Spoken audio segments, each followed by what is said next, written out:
Shivers, The Enchanted Attic by M.D. Spencer. Chapter 7. Nicole shivered. Suddenly she felt very cold. Who would build a secret passageway, and why? Whose blood was on that flag? What kind of house was this? She wrapped her arms around herself for warmth. Her mind wandered to battlefields about which she had read. She thought of muskets fired and flag bearers falling, mortally wounded. She felt around her the spirits of people long since dead. She felt it so strongly it seemed as if she could almost see them, hear them, even touch them.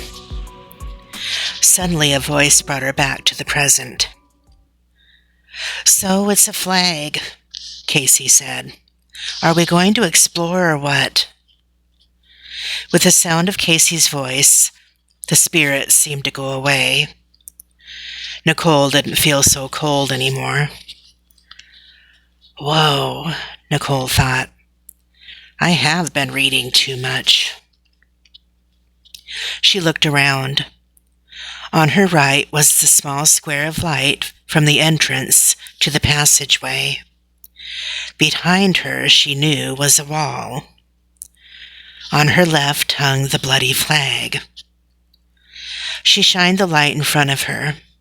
A staircase rose before them and disappeared into the gloomy darkness. "If we're going to explore," Nicole said, "I guess we go up the stairs." She was still humiliated by having been called a scaredy cat by her little sister, and even more humiliated by actually having been a scaredy cat. She was determined to change. It was time to grow up. Time to show Casey who was older. She clenched her jaw and started up the stairs, shining the flashlight in front of her. "Wait," Casey said. "I can't see where I'm going." Aha, Nicole thought with a secret little smile. This time her sister had the quaver in her voice. They climbed the staircase side by side. The stairs creaked and groaned with each step. Some of the boards looked rotten. Others were not nailed down. When you stepped on one side, the other side lifted up. Nicole shined the light on each step, and the girls examined it carefully before slowly testing it with their weight. They had no wish to crash down a floor and a half, or however far it was into the basement. They also had no wish to attract their parents' attention. Nicole shined the light toward the top of the staircase, but she couldn't see where it ended. Slowly, step by step, they creaked their way up the staircase. It was long and very narrow. The walls pressed close on either side. They climbed with their shoulders touching.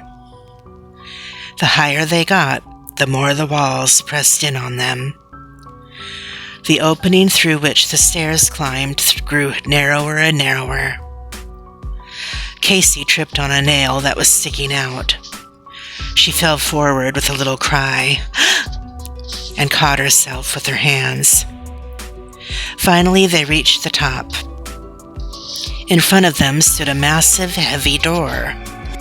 It was made of thick boards that went from ceiling to floor. 2 rough-hewn beams were nailed across it from side to side, one near the top, the other near the bottom. Whoever built this door had wanted it to be extremely strong. The girls had seen no other door like it anywhere else in the house. Someone had certainly wanted to keep people away from whatever lay beyond it. On the right-hand side was a square doorknob fashioned from black metal. Beneath the knob was a black metal plate pierced by a long keyhole. Nicole tried the knob. It would not turn. The door was locked.